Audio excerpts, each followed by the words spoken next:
कर दूं तो इनके पास में जो भी कुछ है वह सब हमारा हो जाएगा। यदि वरदान गलत भी होगा तो हमारा जाता क्या है, और सही भी होगा, पापा पधारेंगे तो दौलत हमारी हो जाएगी। इसी को कहते हैं निशाचर वृत्ति, निशाचर बुद्धि इसी को कहते हैं। और इस व्यासपीठ से मैं बोल रहा हूं कि जो चीज फ्री फंड में मिल जाए, कमाना ना पड़ा हो तो उसकी वैल्यू समझी जाती है। कहीं किसी प्रवचन में मैं बोल रहा था कि बच्चे उस संपत्ति की कदर करते हैं जो 20 नाखूनों से कमाई हो, अपनी मेहनत से 20 नाखूनों से। नहीं तो बोल देते हैं पापा की कमाई और सरकारी नल का पानी जितना फैला लो बहा लो उतना ही बढ़िया है। वैल्यू तो उसकी समझते हैं जो अपने नाखूनों से कमाई। मुझे कहीं कोई सज्जन सुना रहे थे कि एक बेटा बड़ा निकम्मा था, कुछ काम धाम तो करता नहीं। माँ के पास पहुंचा और कहा, माँ मैं 25 साल का हो गया हूँ, पिताजी मुझे घूर घूर के देखते हैं, कुछ कमाता तो हूं नहीं, तो एक 50 रुपया रोज मुझे दे दिया कर। माताएं तो बड़ी सीधी होती हैं, बड़ी बड़ी भोली होती हैं। जब तक इनके बटुआ में पैसा होता है तब तक मना नहीं करती। बच्चे टुमुक के, मटक के, नाक पकड़ के, कान पकड़ के, कंधे पर बैठ करके महाराज मैया के बटुआ को खोखला कर ही देते हैं। बड़ी उदार है ये माताएं। तुम्हारी बड़ाई प्रशंसा के लिए तो मेरे पास में उतने शब्द नहीं है जितने शब्दों की मुझे जरूरत है आपकी बड़ाई के लिए, आपकी मान के लिए। आप तो इतनी उदार हैं, इतनी उदार। इसलिए मेरे हिंदुस्तान का यह सौभाग्य है, इसको भारत माता के नाम से जाना जाता है। त्वमेव माता, बाद में चपिता त्वमेव। इस देश का सौंदर्य हमारी पूज्य मातृशक्ति से। माता एक 50 रुपया निकाल करके दे दे बच्चे को और वह लेकर पिता के पास पहुंचे। कहा है पिताजी यह मैं कमा के लाया हूं। पिताजी ने कहा कमा के लाए तो मैं क्या करूं, पटक दे ले जाते जाके कुएं में। तो वह 50 रुपया कुएं में डाल दे। 1-2 महीने ये ऐसी ही घटना चलती रही। फिर मां के पास पहुंचा, कहा मां 50 रुपया। मां ने कहा बेटा बटुआ खाली, अब तो कुछ है नहीं है, देख अब तू इतना बड़ा हो गया, तेरी पत्नी भी आ गई है, जिनके घर में अब बच्चे भी हो गए हैं, गृहस्थ में प्रवेश कर चुके हैं। अब उन बच्चों को माता बाबूजी के कंधे का वजन कुछ हल्का कर देना चाहिए। जिंदगी भर तो एक कोल्हू के बैल की तरह बेचारे जीते रहे।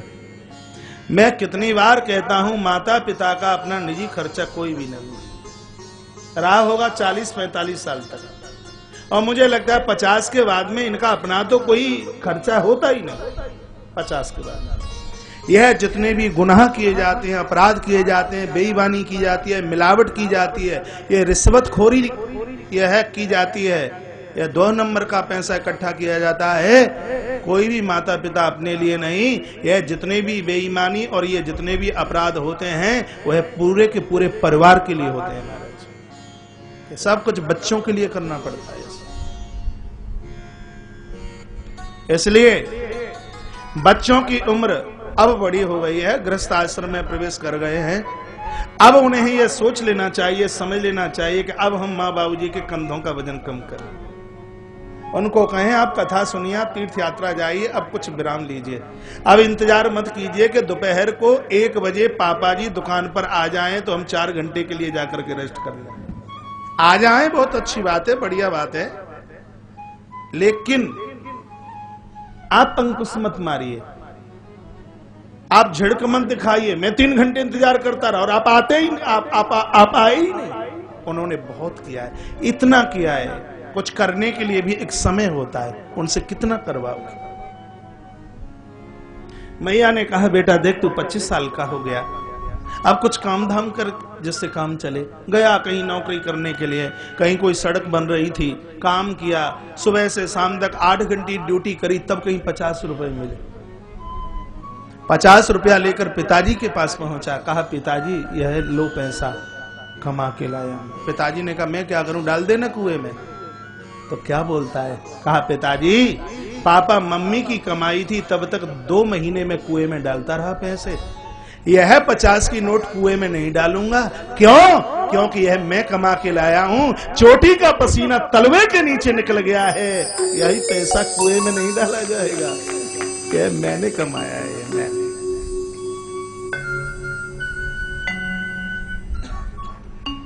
तो फ्री फंड में कोई चीज मिल जाए जहां पसीना बहा नहीं हो, दिमाग भी लगा नहीं हो, तो उसकी कोई वैल्यू समझेगा? तो यह सोचता है कि मैंने कुछ किया नहीं और यह सब कुछ मिल गया। लगता है कि यह विधाता झूठ बोलता है। कथा के पहले ही दिन में बोल चुका हूं, पतन हो जाएगा क्या धर्म कर्म सत्कर्म और बड़ों की बात के ऊपर यदि विश्वास ना किया जाएगा। विश्वास की आवश्यकता है। आपको ध्यान है, कल मैं बोल रहा था अमरनाथ में शंकर, कन्याकुमारी में माता भगवती, क्योंकि यह मेरा हिंदुस्तान श्रद्धा और विश्वास के बीच में बसा हुआ है। यहां विश्वास की बड़ी वैल्यू है। आपने देखा है भगवान? नहीं देखा। ये ग्रंथ बोल देते हैं कि भगवान आए थे तो हम विश्वास कर लेते हैं आए थे। लेकिन हमें इस ग्रंथ के ऊपर विश्वास करना चाहिए, क्योंकि यह ग्रंथ हमारी मां है। यह ग्रंथ क्या है? मां है। बात नहीं आ रही होगी समझ में। कोई व्यक्ति सामने खड़ा, 10 व्यक्ति उसको ये कह रहे थे इसके पिता का नाम रामवीर है। 10 लोग इकट्ठे होकर कह रहे थे कि इसके पिता का नाम रामवीर है, और सब में आपस में यही बात चल रही थी। एक कहे नहीं रामवीर है, दूसरे ने कहा नहीं रामवीर नहीं है। इतने में अंदर से मां निकल करके आई, उस बच्चे की मां निकल करके आई और पूछने लगी काय का झगड़ा हो रहा है? कहा हम ये कह रहे हैं कि इसके पिता का नाम रामवीर है। ये हम 10 लोग ये कह रहे हैं इसके पिता का नाम रामवीर है। तो अंदर से जो मां निकल करके आई, माता ने कहा कि इसके पिता का नाम रामवीर नहीं, इसके पिता का नाम श्यामवीर है। अब विचार कीजिए कि हम उन 10 लोगों की बात को माने या एक उस मां की बात माननी पड़ेगी? बोलिए, मां की बात माननी पड़ेगी, क्योंकि हर मां अपने बच्चे को 9 महीने पहले से जानती है। मां ने यह स्टंप लगाया है इसके पिता का नाम श्यामवीर है। तो मैं यह निवेदन करना चाह रहा हूं 10 लोगों का मतलब ये तरह तरह के पंथ जिन्होंने माथे में भ्रांतियों को पैदा कर दिया, और आज हम उस चौराहे पर खड़े हुए हैं, सोच रहे हैं हम क्या करें और हम क्या नहीं करें। व्यक्ति सोच में पड़ा हुआ है। दुनिया के लोग मुझे सुन पा रहे हैं, मैं निवेदन करना चाहूंगा कि यह ग्रंथ हमारी मां है, और इस ग्रंथ रूपी मां ने कहा कि भगवान आए तो भगवान आए, इसमें किसी भी प्रकार का हमें संशय नहीं करना चाहिए। ये ग्रंथों ने जो कहा वह शाश्वत है, वह अटल है, वह ध्रुव है, वह सत्य है, उसमें कहीं 1% की भी हेरा फेरी नहीं हो सकती। हमें विश्वास करना चाहिए। भक्ति में विश्वास की ही तो विशेषता होती है। आप एक श्लोक बोलते हैं रोज, क्या बोलते हैं? गुरुर ब्रह्मा गुरुर विष्णु गुरुर्देवो महेश्वरा गुरुर साक्षात परम ब्रह्मा तस्मै श्री गुरुवे नमः।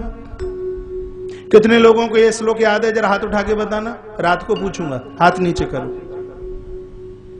हर रा के ऊपर एक रा चढ़ा है, गुरुर ब्रह्मा। ऐसा श्लोक दूसरा आपने देखा ही नहीं होगा जिसके हर रा के ऊपर रा चढ़ा हो। गुरुर ब्रह्मा, रा के ऊपर रा, गुरुर विष्णु, रा के ऊपर रा चढ़ा है, गुरुर देवो, फिर रा के ऊपर रा चढ़ा है। ऐसा कोई रा नहीं है जिस रा के ऊपर रा ना चढ़ा हो। यह रकार है, विश्वासवाचक है। एक भक्त कहता है मेरा गुरु ब्रह्मा है। अब किसी का गुरु ब्रह्मा कैसे हो जाएगा? उसके तो 4 मुंह थे, किसी के गुरु के हों तो कोई बताए।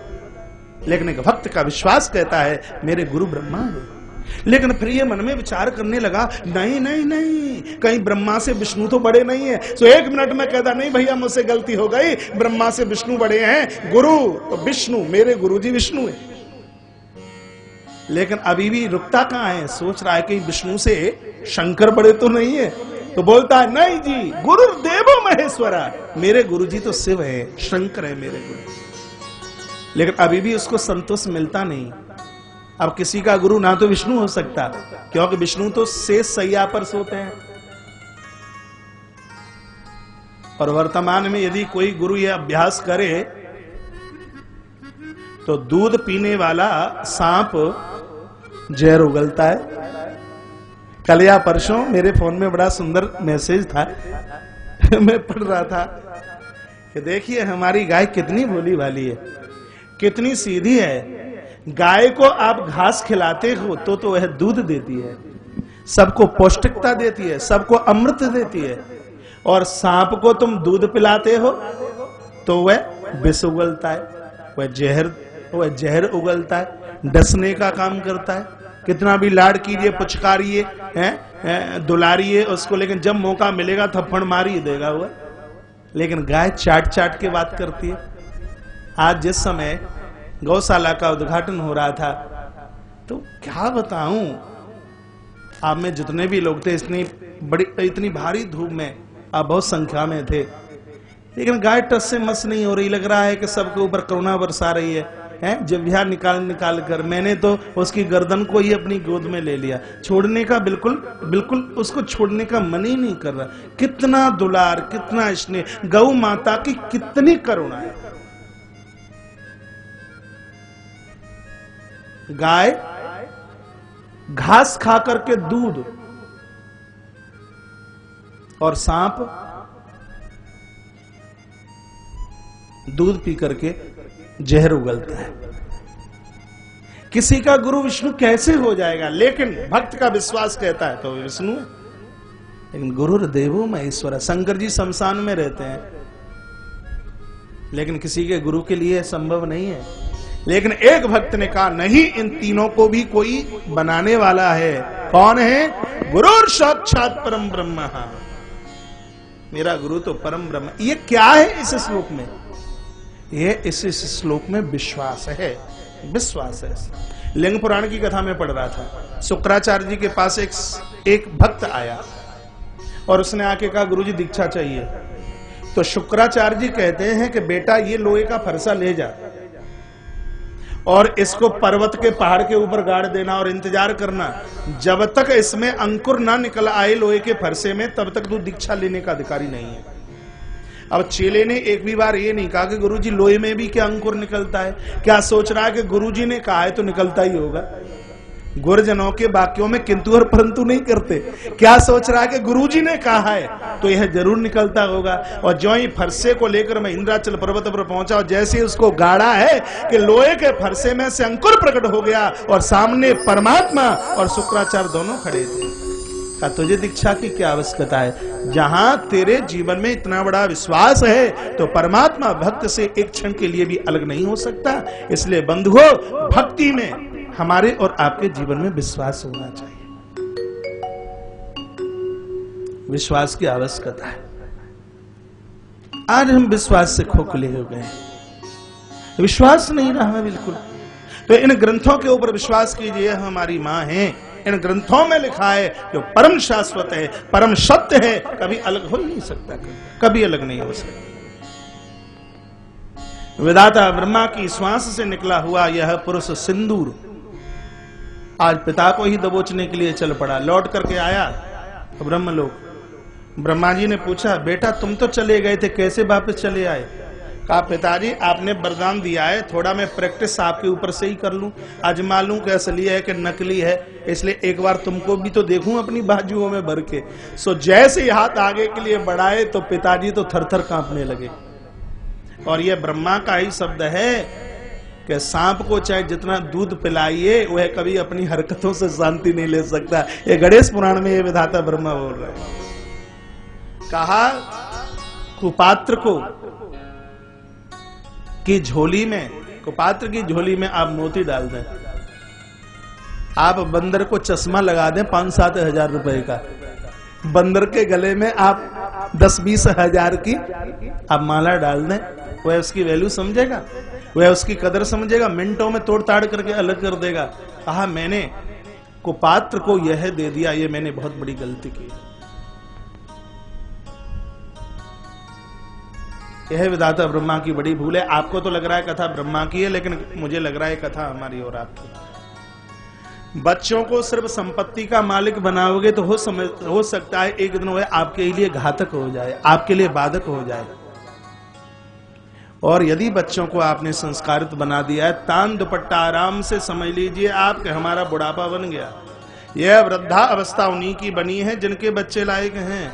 नहीं तो पैसा कमाने में, भरी जवानी में जितना आपको नहीं रोना पड़ेगा, जितना कि यदि औलाद कुपात्र निकल गई है बुढ़ापे में फूट फूट करके जितना रोना पड़ेगा। यह किसी वृद्ध को पूछ लेना। मैं बूढ़ों से मिलता हूं, दादा लोगों से, वह हमें अपनी जवानी की भी बात बताते हैं और अपनी वृद्ध अवस्था की भी बात बताते हैं।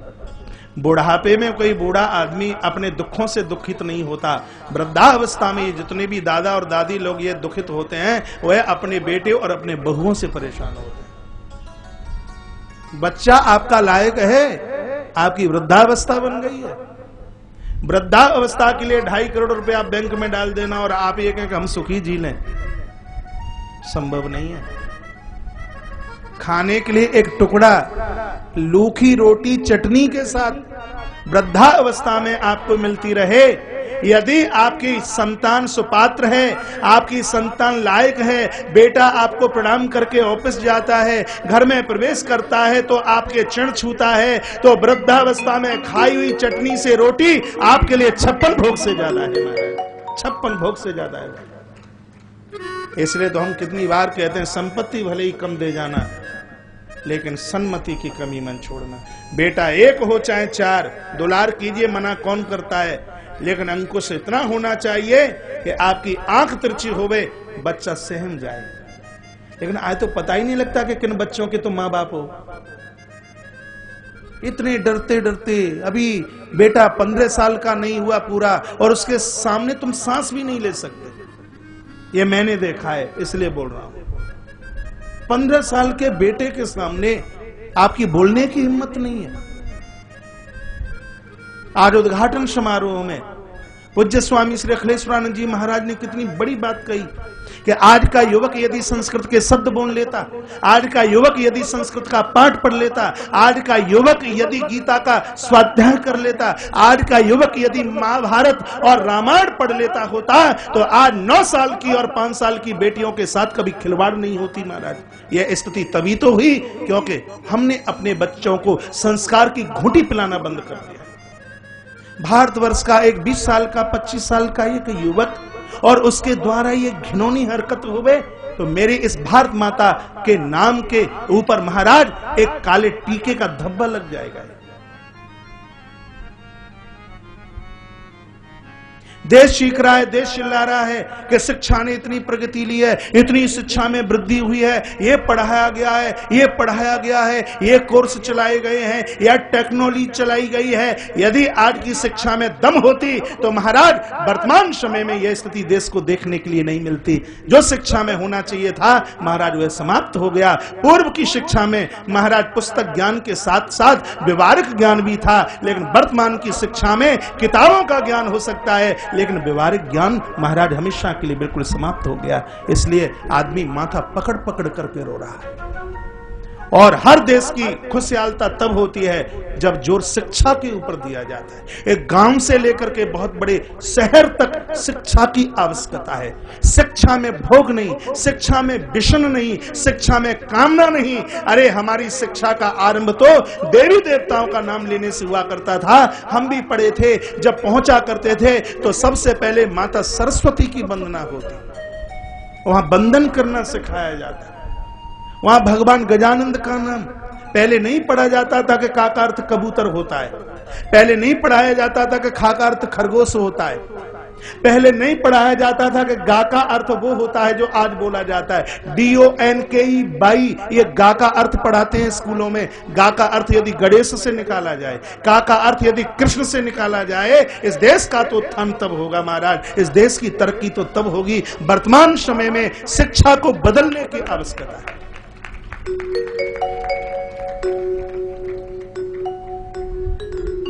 जिस देश में शिक्षा नहीं है वह देश खोखला है। परमात्मा भी इस धरती पर आए, राम इस धरती पर आए, कृष्ण इस धरती पर आए, उनको भी उस शिक्षा की आवश्यकता पड़ी जहां एक परमात्मा को गुरुदेव वशिष्ठ की देहली पर और एक कृष्ण को गुरुदेव सांदीपनी की देहली पर पहुंचना पड़ा। शिक्षा के बिना उत्थान का है, शिक्षा के बिना तरक्की का है। पुरानी शिक्षा में वंदन था, प्रणाम था, लेकिन आज LKG में पढ़ने वाला बच्चा किसी को वंदन नहीं करता, प्रणाम नहीं करता। देखिए राम जी गुरुकुल में है, सबको वंदन करते हैं, प्रणाम करते हैं। स्वर दीजिए।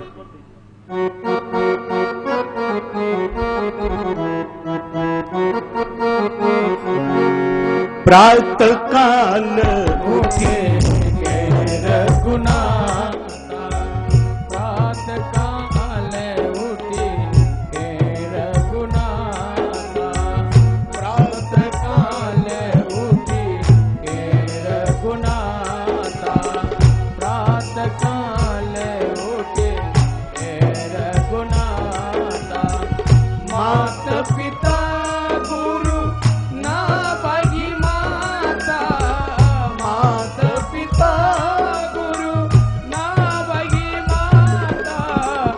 गुरु ग्रह पढ़न गए रघुराई, गुरु ग्रह पढ़न गए रघुराई, काल विद्या सब आई, अल्प काल विद्या सब आई, प्रात काल उठे के रघुनाथा, प्रातः काल उठे के रघुनाथ। अपने बच्चों के यह मानस की चौपाई पढ़ाई। विधाता ब्रह्मा विचार करने लगे, मैंने बहुत बुरा किया। इतने में वह सिंदूर सामने आया और विधाता ब्रह्मा ने कह दिया, जा मेरा श्राप है कि अब तू निशाचर बन जा, तू राक्षस हो जा। श्राप दे दिया, पुत्र को श्राप दिया।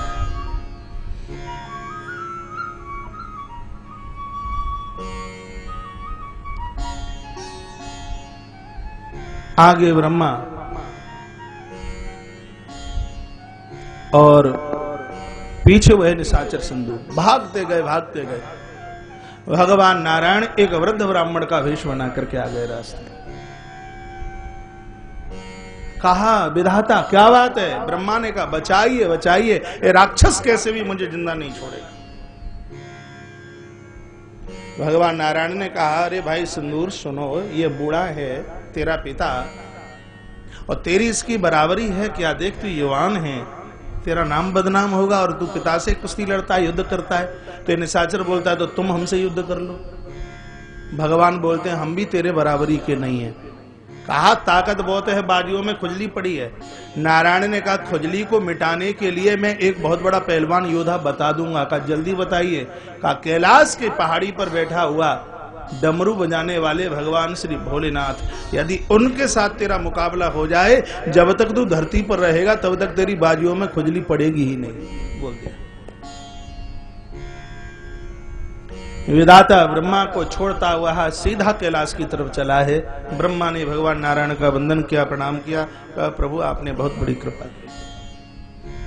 इसका मतलब यह है कि जब जब जीवन में कष्ट चल करके आवे, दुनिया का सहारा लोगे तो दुनिया के लोग तो तुम्हारी हंसी मजाक उड़ाएंगे।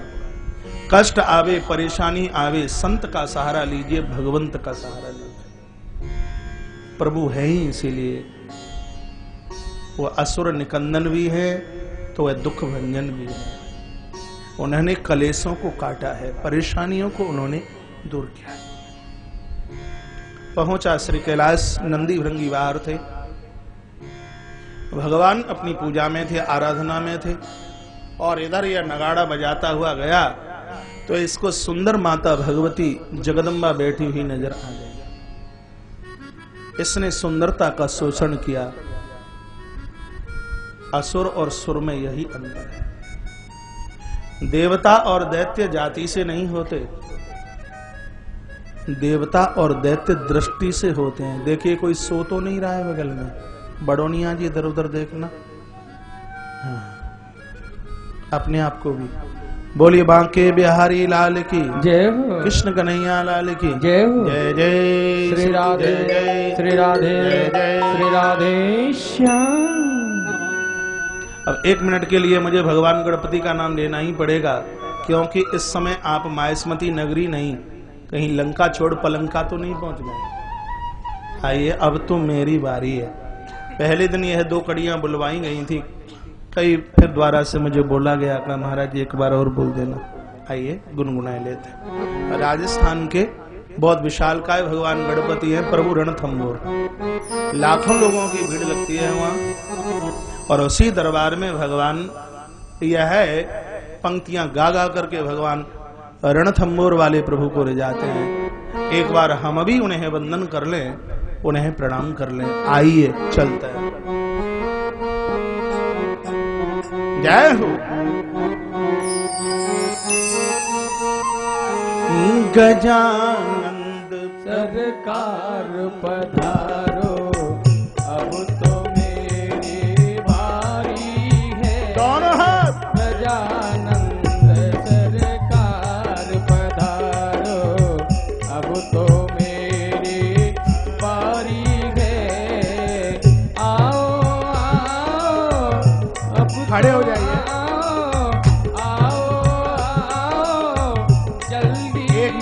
एक मिनट, इनको तो आज ज्यादा ही नचाना, आज इनकी शादी की तिथि है। हाँ, मुझे बाद में पता लगा, ध्यान नहीं रहा, पहले बोलने के लिए खूब ठुमका लगवाई है। और इनको आशीर्वाद भी दीजिए तालियां बजाकर। आज 2 तारीख को जिन जिन महान भावों की आज शादी की तिथि रही हो, तो मेरी व्यासपीठ से माताओं के लिए बहुत शाश्वत सिंदूर, बहुत चोटी का मांग का सिंदूर खूब आगे के लिए बढ़े, खूब आयु मिले, समृद्धि मिले, यश मिले, परमात्मा के चरणों में मेरी प्रार्थना है। लेकिन अब मेरे साथ गाते रहिए। गजानन सरकार पधारो, अब तो मेरी बारी है, आओ आओ जल्दी आओ, अनादि भैया आओ आओ जल्दी आओ, चाबोदर से को भारी है, गजानंद सरकार पधारो, अब तो मेरी बारी है, गजानंद सरकार पधारो। जय हो।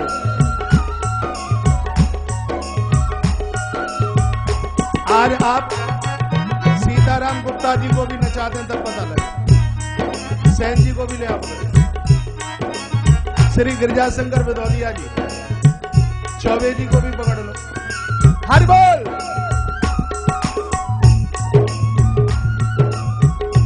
जबलपुर वाली टीम,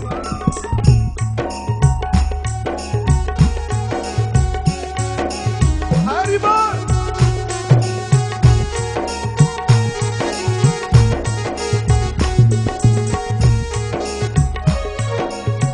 तुम आओ करो काम बनेगा, प्यारे ऊपर बाजी है, तुम आओ जब काम बनेगा, प्यारे ऊपर बाजी है, रणथंभोर गण वाले सुन लो, चिंता तुमको लागी है, रणथंभोर गण वाले सुन लो, चिंता तुमको लागी है, देर करो मत ना तरसाओ, चरणों में अर्ज हमारी है, गजानन मत ना तरसाओ, चरणों में अर्ज हमारी है,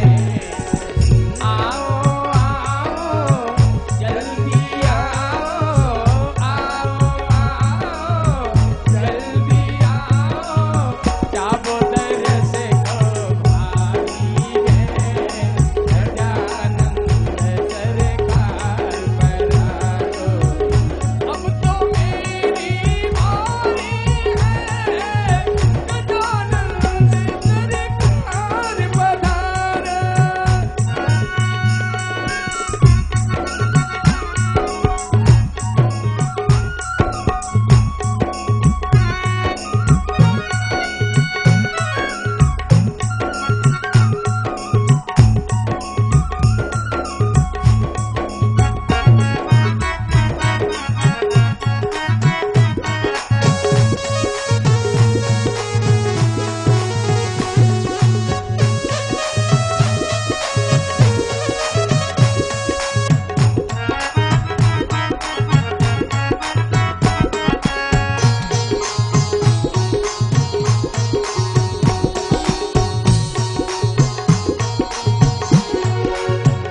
सीधी बुद्धि संग ले आओ विनायक, अपने भक्तों को दर्शनी दो, सीधी बुद्धि संग ले आओ विनायक, अपने भक्तों को दर्शनी दो, भोग लगाऊं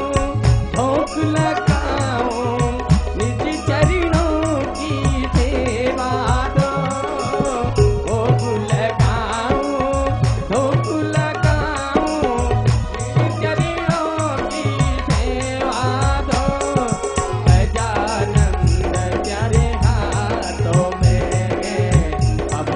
लाज हमारी है, गजानंद तेरे हाथों में है, अब तो लाज हमारी है।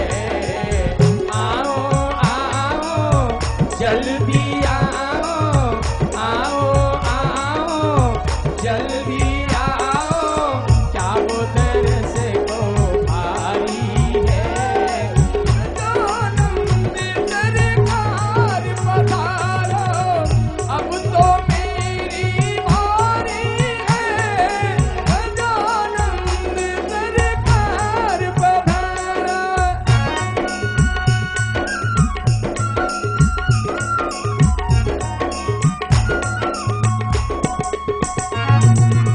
गणेश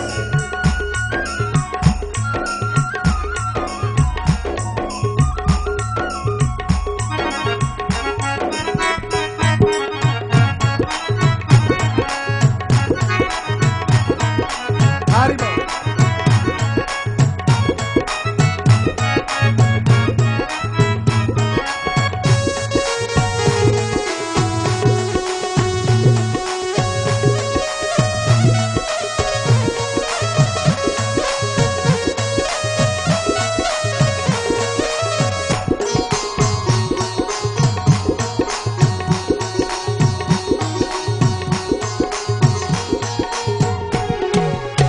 भक्तों की तो विनती सुन ली, शुभ सुख प्यारो आयो है। भक्तों की तो विनती सुन ली, शुभ सुख प्यारो आयो है। जय जयकार करो गणपति की, आकर मन हरिसायो गे। जय जयकार करो गणपति की, आकर मन हरिसायो गे। बरसे गोरस अबो सत्संग में, कौशिक महिमा प्यारी है। बरसे गोरस अबो सत्संग में, कौशिक महिमा प्यारी है। आओ आओ जल्दी आओ, आओ आओ जल्दी आओ, चारों तरफ से को भारी है।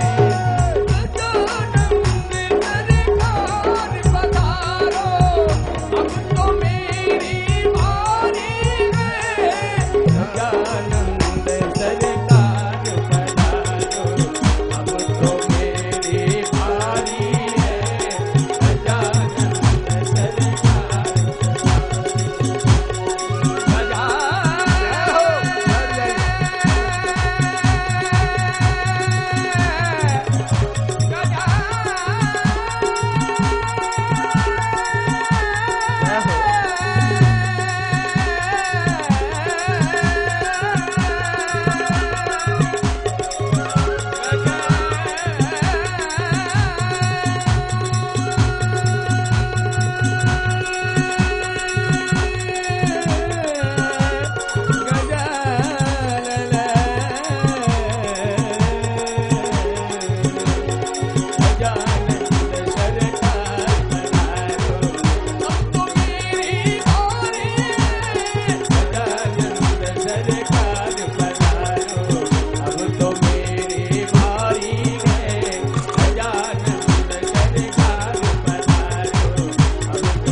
गजानंद भगवान की जय हो।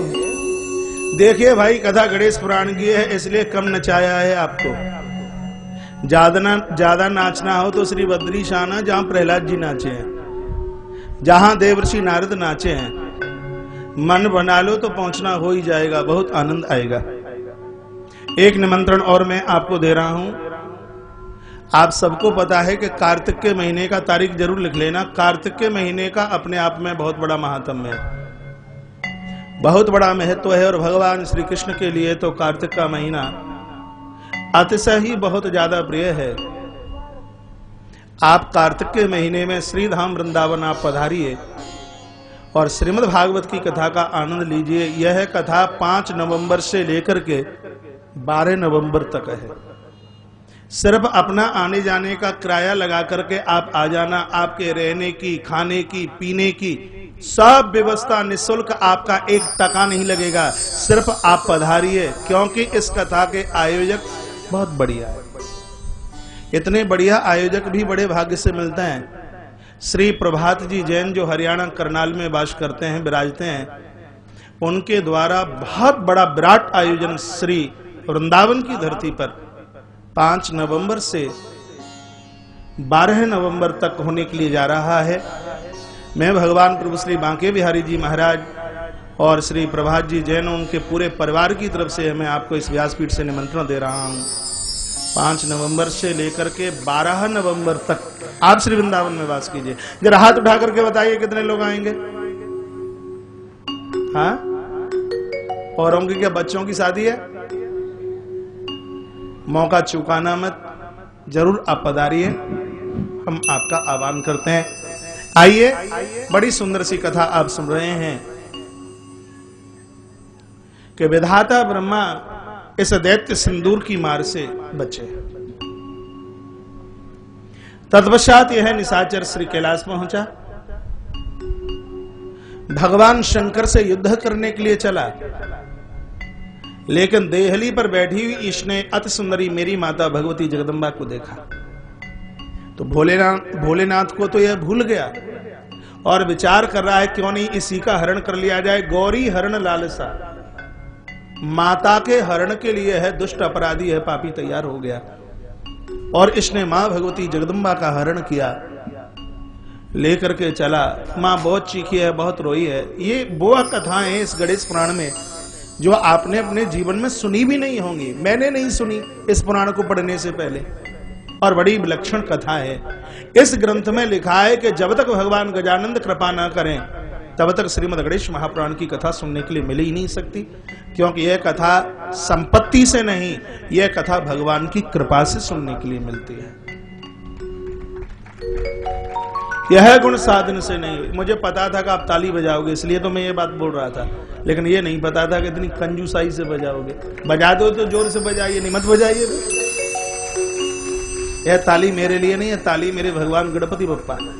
पूरे महाराष्ट्र में, गुजरात में धूम मची होती है, गणपति बप्पा मोरिया, गणपति बप्पा मोरिया, गणपति बप्पा मोरिया।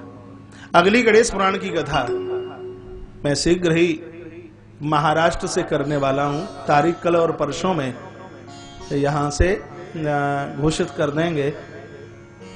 जो भगवान गणपति के दिन हैं, भाद्रपद शुक्ल पक्ष चतुर्थी से लेकर अनंत चतुर्दशी के बीच में देखता हूं पूर्व की यदि कोई तारीख आगे पीछे होती है तो आयोजक मेरे पास में बड़े जबरदस्त हैं।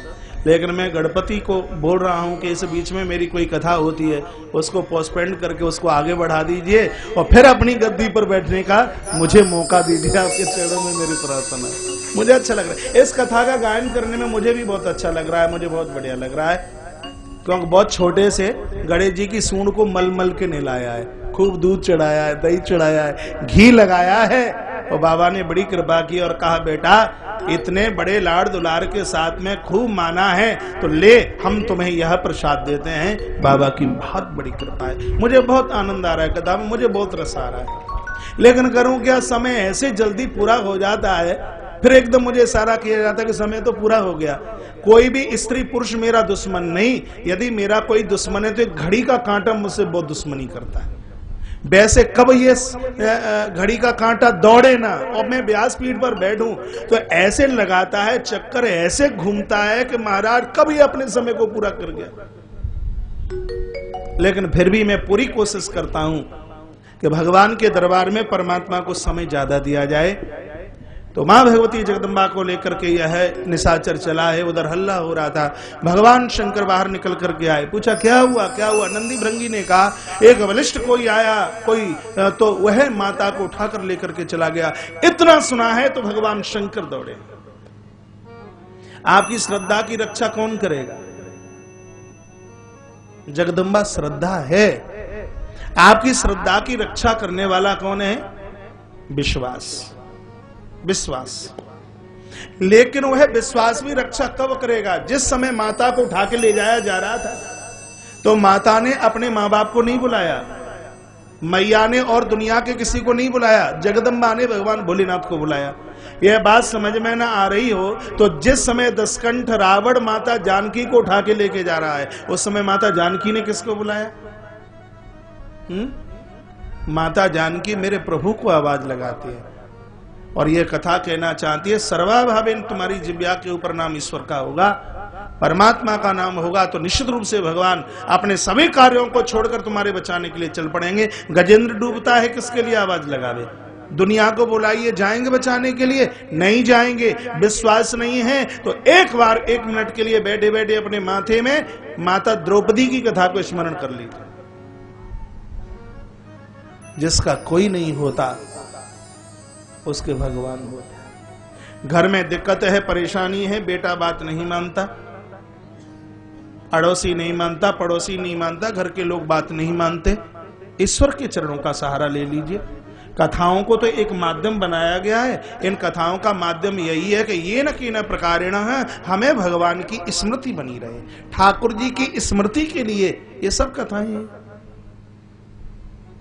ईश्वर की स्मृति बराबर बनी रहे। तो यह निशाचर मां को लेकर के आ गया। उधर भगवान शंकर ने पीछा किया और भगवान शंकर आए और ललकार दिया इसको, और इस दुष्ट के साथ में भगवान भोलेनाथ का घमासान युद्ध हुआ। लेकिन भगवान इसको जीतने में तैयार नहीं है। इसको जितना बड़ा मुश्किल है। उस समय भगवान श्री गणपति एक वृद्ध ब्राह्मण का भेष बनाकर स्वयं चल करके आ गए और भगवान गजानंद ने उस निशाचर सिंदूर से कहा बात क्या है? कहा ये लंगोटी कमंडल वाला ये इतनी सुंदर स्त्री रखता है, इसको इसकी जरूरत क्या है? यह इसको मैं अपनी घरवाली बनाऊंगा, लेके आया हूं, ये मुझसे युद्ध करता है। भगवान गणपति कहते हैं तुम दोनों का न्यायाधीश मैं हूं और सच्चा न्याय करूंगा। न्याय ये है कि इस मां को तो मेरे पास भेज दीजिए थोड़ी देर के लिए और तुम दोनों युद्ध कीजिए और तुम दोनों में जो जीतेगा इस जगदम्बा को हम उसी के हाथ दे देंगे। ये हम वायदा करते हैं। ये भगवान गणपति ने कहा। ये तो अंगद जैसी महाराज बाध्यता कर दी गई, प्रतिज्ञा कर दी गई। जैसे अंगद ने रावण के दरबार में कहा यदि वहां तू नहीं धनुष तोड़ पाया तो अपने मन को मत तू मरोड़े और मैं अपना पाम यहाँ गाड़े देता हूं और तू मेरे पाम को खाड़ करके बता दे तो यह मैं वायदा करता हूं सीता जी को छोड़कर प्रभु रामावत के लिए वापस चले जाएंगे। भगवान गणपति ने बिल्कुल ऐसे ही शब्द बोल दिए, यदि तू कहीं ये सामने शंकर को जीत करके बता दे तो ठीक है, मैं बोलता हूं ये जगदम्बा तेरी होगी। और मैं बूढ़ा हूं, मैं वृद्ध हूं, देख मैं कभी झूठ नहीं बोलता, मैं मिथ्या भाषण नहीं करता। सिंदूर को लगा कि मुझसे बड़ा बलिष्ठ कौन है और यह मेरा मुकाबला क्या करेगा। और महाराज जैसे ही ये दोनों युद्ध के लिए चले हैं तो विधाता ब्रह्मा का दिया हुआ वरदान था कि जिसको तू अपनी बाजुओं के बीच में भर लेगा उसके शरीर के देह के टुकड़े टुकड़े हो जाएंगे। तो जैसे ही अपनी बाजुओं में भोलेनाथ को बांधने के लिए चले और उसी समय भगवान गणपति बड़ी जोर से इसकी छाती के ऊपर मुष्ट, बड़ा परेशान हो गया, थक गया महाराज। और आखिर में तो स्थिति हुई कि धरती पर धराशायी हो गया, एक एक हड्डी इसकी दुखित होने लगी है। महाराज तब खड़ा हो गया, कराता हुआ। भगवान गणपति ने कहा कि अब तुम पराजित हुए हैं, इसलिए भगवती तो भगवान शंकर की ही है। सिंदूर लज्जित होता हुआ वहां से चला गया। मैया ने हाथ जोड़े, जगदम्बा ने आंखें भर आई और कहा हे ब्राह्मण देवता एक बार अपना परिचय बताइए, तुम हो कौन? कौन हो तुम? अपना परिचय बताइए। और जब इतना कहा है तब उस वृद्ध ब्राह्मण में से साक्षात भगवान गजानंद प्रकट हो गए। बोले गजानंद भगवान की जय हो। और जो ही भगवान गणपति प्रकट हुए हैं आकाश से दुंबियां, फूलों की वृष्टि और जय जयकारे की आवाज हो रही थी। माता तो चरणों में गिर पड़ी। माँ ने बड़ा पूजन किया है, गणपति का बहुत वंदन किया। भगवान शंकर प्रणाम करते हैं, कहा हे प्रभु, हे आदि देव, हे आदि गणेश, हे प्रभु, हे प्रभु परमात्मा, हे निर्गुण निराकार, हे निर्लिप्त प्रभु, हम आपको वंदन करते हैं, प्रणाम करते हैं। बुद्धि आपको पहचान नहीं सकती, वेद की ऋचाएं भी जिसके लिए नेति नेति कहकर के शांत हो जाती हैं, आप वह हैं, आप अजन्मा हैं, यह मुझे पता है। भगवान भोलेनाथ कहने लगे। मैया ने बहुत वंदन प्रणाम किया। भगवान गणपति ने कहा, माता तेरी प्रार्थना से मैं बहुत खुश हूं, तू मांग ले, तुझे क्या चाहिए। तो माता ने क्या मांगा? मां कहती है, प्रभु यदि आप मेरे ऊपर खुश हैं, मांगने में तो मुझे शर्म लग रही है, और सही बात है, हर व्यक्ति को हिम्मत नहीं पड़ती मांगने की। मनोजी महाराज भी भगवान को मांगते हैं, तो दान श्रोमणी कृपा निधि, भगवान आप दान श्रोमणी हैं, आप कृपा के नाथ हैं। जैसे वह मनोजी महाराज मांग रहे थे मानस में, इधर मैया ने भी बिल्कुल उसी ढंग से मांगा। कहा, प्रभु हिम्मत तो नहीं है, लेकिन फिर भी हमारी मांग यह है कि हम आपको अपने घर में अपने पुत्र के रूप में देखना चाहते हैं। आप मेरे पुत्र बनकर, मेरे बेटा बनकर धरती पर अवतार धारण कर लीजिए, हमारी मांग यह है। भगवान गणपति कहते हैं, मां तू मुझे पहचान नहीं पाई, मैं तो हर युग में तेरे यहाँ के अवतार लेता हूं। सतयुग में मैं तेरे यहां प्रकट हुआ था महोत्कट के नाम से, त्रेता में मैं तेरे यहां आकर के प्रकट हुआ था मयूरेश के नाम से।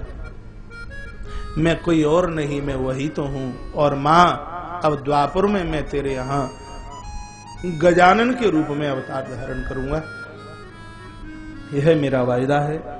भगवान गणपति ऐसा कहकर के प्रकट हो गए, अंतर्ध्यान हो गए। मैया श्री कैलाश चल करके आइए। दुष्टों का तांडव नित्य निशाचरों का हो रहा था। कुछ दिनों के लिए भगवान शंकर मां जगदम्बा भगवती को लेकर के सुंदर बगीचे में लेकर के गए हैं। वह समय आया जहां भगवान गणपति मां की कोख को हरी भरी करने वाले हैं। पहला महीना निकला, दूसरा, तीसरा, चतुर्थ और पंचम। निशाचर सिंदूर को यह पता लगा है कि जगदम्बा किसी बालक को जन्म देने वाली है, जिसके द्वारा मेरी मृत्यु होने वाली। कैलाश के एक एक स्थान को इसने खोजा, लेकिन मां भगवती का कहीं पता नहीं लगा।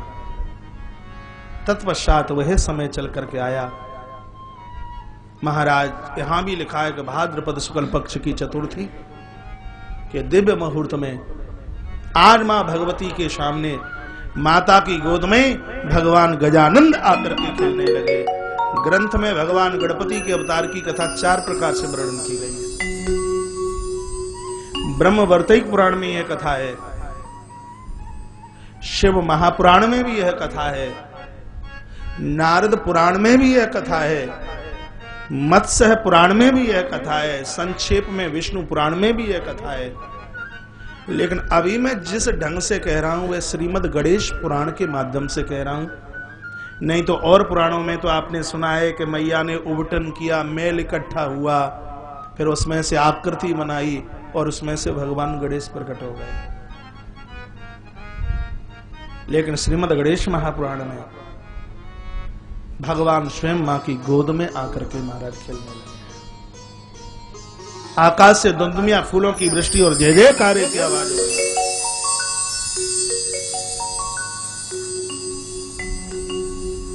भगवान प्रकट होते ही बोल उठे। भगवान शंकर ने हाथ जोड़े, कहा प्रभु बोलिए। तो भगवान गणपति कहने लगे, माहेश्मती नगरी में, अब पता नहीं यही माहेश्मती नगरी थी कि कोई और थी, यहां तो स्पष्ट माहेश्मती नगरी लिखा है। माहेश्मती नगरी में एक राजा वरेण्यम रहते हैं, और वरेण्यम राजा की बेटी, वरेण्यम राजा की पत्नी जिसका नाम है पुष्पका, और अभी अभी उसके बच्चे का जन्म हुआ है और एक निशाचर उसको लेकर के चला गया। सुनिए, और रानी अभी बेहोश है, और जिस समय उस रानी को होश आएगा और अपने बगल में यदि उसने उस बच्चे को नहीं देखा तो वह इस दुख को सहन नहीं कर पाएगी और रानी की तत्काल मृत्यु हो जाएगी। इसलिए भगवान शंकर को भगवान गणपति कहते हैं, पिताजी मैं आपका पुत्र हूं, आप मुझे राजा वरेण्यम के यहां पहुंचा दीजिए, क्योंकि वह मेरे परम भक्त हैं। इस राजा ने हजारों हजारों सालों तक मेरी साधना की है, मेरी उपासना की है। राजा वरेण्यम मेरे परम भक्तों में से एक भक्त हैं। जैसे भगवान श्री कृष्ण के परम भक्त हैं अर्जुन, अर्जुन ने भगवान के सामने किंतु परंतु वाली बात का संबोधन नहीं है। सर्वस्व कृष्ण को अपना माना अर्जुन ने। उन्हीं भक्तों में से भगवान गणपति कहते हैं वरेण्यम यह मेरे भक्त है, और जिसने मेरी आराधना की हो उसका मैं कभी बुरा होने नहीं देता। आपका तो मैं हूं, इसमें कोई संशय वाली बात नहीं है। इसलिए बाबा कैसे भी आप मुझे माता पुष्पका के पास पहुंचा दीजिए। नंदी को बुलाया है भगवान भोलेनाथ ने, और नंदी को कहा कि ऐसे ऐसे माहिष्मती नगरी में रानी पुष्पका के पास में संतानोही दैत्य ने उसका हरण किया है, इस बालक को बिल्कुल बगल में सुला करके आ गए। नंदीश्वर ने उस बालक को लिया। बियावान महाराज वह स्थान पर पहुंचे हैं। तत्पश्चात राजा वरेण्यम की गृहिणी के बगल में ले जाकर के उस बालक को ले जाकर के सुला दिया है। नंदीश्वर वापस आए, पूरा समाचार भगवान भोलेनाथ को सुनाया। थोड़ा सा अपना मस्तिष्क आप लगाएंगे तो कथा जरूर समझ में आएगी। लेकिन जिस समय माता पुष्पका को होश आया और माता ने अपने बगल में ऐसे बालक को देखा जिसकी लंबी सी सूंड है, निकला सा पेट है, गड़ी हुई आंखें हैं, और ये तो चीख पड़ी, यह तो रोने लगी, कहा मुझे बचाओ, मेरे बगल में कोई अलाय, मेरे बगल में कोई बलाय। राजा वरेण्यम दौड़ते दौड़ते आए, उन्होंने भी बेढंगे बच्चे को देखा, क्योंकि इसी को तो जीव कहते हैं जो रूप की प्रशंसा करे, इसी को तो जीव कहते हैं जो संसार के हाड़ मांस के पुतलों की प्रशंसा करे, उसको जीव कहते हैं। लेकिन महाराज परमात्मा कभी व्यक्ति के चमड़े की बड़ाई नहीं करता। भैया अनादि वर्मा, जीव और परमात्मा में इतना अंतर है। जो संसार की भौतिकता की बड़ाई प्रशंसा करे उसको जीवात्मा कहते हैं, और महाराज जो लोगों के गुणों की बड़ाई करे, प्रशंसा करे, उसको परमात्मा कहते हैं। उसको आप श्रीमद् भागवत में उस कुब्जा के चरित्र को देखिए, जहां भगवान उस कुब्जा को सुंदरी शब्द से संबोधित करते हैं। माता सबरी को भगवान भामिनी शब्द से संबोधित करते हैं। भगवान कहते हैं कि जो चमड़े से सुंदर हैं वह तो कभी भी कुरूप हो सकते हैं, बदन मुंह गोल मोल हो, हाइट 6 फीट के लगभग हो, पूरा शरीर खूब बढ़िया चमकता हुआ है, लेकिन चलते चलते एक आंख फूट जाए, चलते चलते एक कोहनी उतर जाए, हाथ कट जाए, एक्सीडेंट हो जाए, एक टांग टूट जाए, तो सुंदरता 1 मिनट में छिन्न भिन्न हो जाएगी। लेकिन महाराज गुणवत्ता कभी किसी के समापन करने से कभी समाप्त नहीं हो सकती। इसलिए ग्रंथ कहता है कि लोगों के हाड़ मांस की बड़ाई मत कीजिए, प्रशंसा मत कीजिए, लोगों की गुणवत्ता की बड़ाई कीजिए, उसकी प्रशंसा कीजिए। माता पुष्पका ने इस बच्चे के गुणों को नहीं देखा, माता पुष्पका ने इसके हाड़ मांस को देखा है, इसकी बाह्य आकृति को देखा, इसकी शकल और सूरत को देखा। ये रो पड़ी, यह चिल्ला पड़ी और कहा मुझे बचाओ, मुझे बचाओ, कैसे भी मुझे बचाओ, मुझे भय लग रहा है, यह बालक कहीं मुझे मार न डाले। राजा वरेण्यम दौड़ते हुए आए, आंखें राजा की भर आई, और अपने अनुचर को कहा कि इस बच्चे को किसी बियावान जंगल में छोड़ करके आई। जो किसी के गुणों का प्रशंसक नहीं होता, ईश्वर भी देखिए उसका साथ छोड़ करके चला जाता है। भगवान आए हैं लेकिन संग छोड़ दिया, और यह इनका दूत राजा वरेण्यम का बियावान जंगल में एक सरोवर के तट पर भगवान को छोड़ करके आ गया। राजा को पूरी बात बताई। राजा रानी बड़े प्रसन्न है, लेकिन अग्रसन दिन की बात थी। महात्मा पराशर थोड़ी नजदीकता में समाधिस्थ थे, इनकी समाधि खुली है, इस सरोवर के नजदीक है, जल लेने के लिए आए हैं। इन्होंने अपनी आंखों से भगवान गजानंद, भगवान प्रभु गणपति को देखा है। चरणों में वंदन प्रणाम करने लगे, अरे निर्गुण, अरे अजन्मा, हे परमात्मा निर्विकल्प, अरे अनीह आप प्रभु, मैंने आपको पहचान लिया। जब कोई नहीं थे तब तुम थे, और जब कोई नहीं रहेगा तब तुम रहेंगे। हे प्रभु गजानंद, हे परमात्मा, यह मैं आपको वंदन करता हूँ, प्रणाम करता हूँ। मेरा जीवन धन धन्य हो गया, मेरा जीवन कृत कृत हो गया। मेरा वंदन स्वीकार कीजिए, मेरा प्रणाम स्वीकार कीजिए। सौनक ऋषियों को श्री सूजी महाराज कहते हैं भगवान गणपति 3 पिता के पुत्र माने गए हैं। भगवान शंकर के यह बेटे माने गए, राजा वरेण्यम के ये पुत्र माने गए और महात्मा पराशर के भी यह पुत्र माने गए, क्योंकि पराशर महात्मा ने इनको ले जाकर के अपनी कुटिया पर इनका लालन किया, इनका पालन किया। जन्म देने वाले माता पिता से पालने वाले का अधिकार 10 गुना ज्यादा होता है। इसलिए भगवान गणपति गणेश पुराण के अंतर्गत महात्मा पराशर के भी पुत्र कहे गए हैं, क्योंकि महात्मा पराशर ने अपनी कुटिया पर ले जाकर के भगवान का लालन किया है, पालन। प्रभु और छोटे से बड़े हुए हैं।